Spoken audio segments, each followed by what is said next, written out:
Have you ever had an experience where you reflect on something that happened years ago or even months ago and said, man, that was a great time. I really enjoyed that. I wish we could do that again. I think we've all done that, and that's a really cool thing to do, to go back and relive great memories in our lives. But you ever go back and think about bad times in your life where you're like, oh man, I really wish that I could go back and relive that bad time in my life?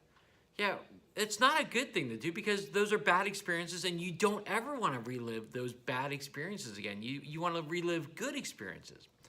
Well, today's story, we're going to look at two different instances where the people of Israel wanted to relive bad moments, bad memories of their lives for, I don't know why, but they wanted to relive it. And we want to see how God took care of them regardless of why they were wanting to relive those moments. So I want you to pause the video right now and read these two stories and see how God took care of them. And then we're going to get back together and talk about that. But so pause the video right now, and then when you're done, press play and we'll continue.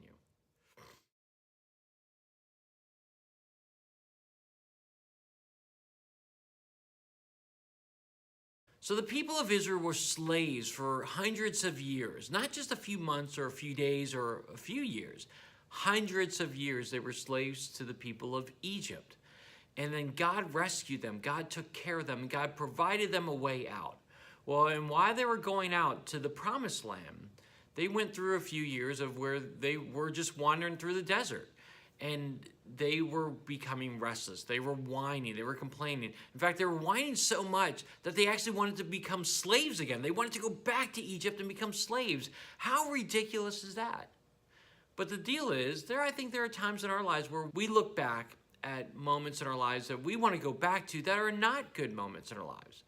And despite it all, God takes care of us. And if we look back at those moments, in good times and bad times, we can see that God takes care of us. And then we can be content with where we are right now. We don't have to worry about the future. We don't have to worry about the past. We can be content with where we are right now. And that's what our bottom line is today. Don't miss out on what you have now. The people of Israel were free, and yet they wanted to go back to be slaves. They forgot where they were now, and they forgot God's provision and God's faithfulness. And I want to encourage you guys, don't forget God's faithfulness. Don't forget and be joyful in where you are right now, because God has brought you to where you are for a reason.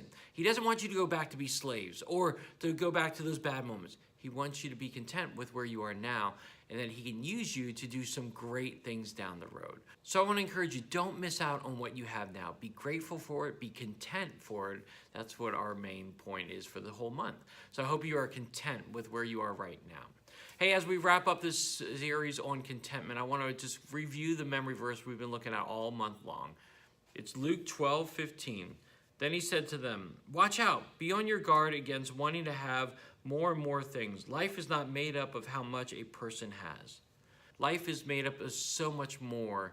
Be content with where you have and let God use you, and see God's faithfulness all along the way, and let God use you for a mighty great work. All right, everyone, that wraps up our story on contentment. If you've got stories on how God has taught you contentment and how God has been faithful to you over the years, definitely share it in the comment section below.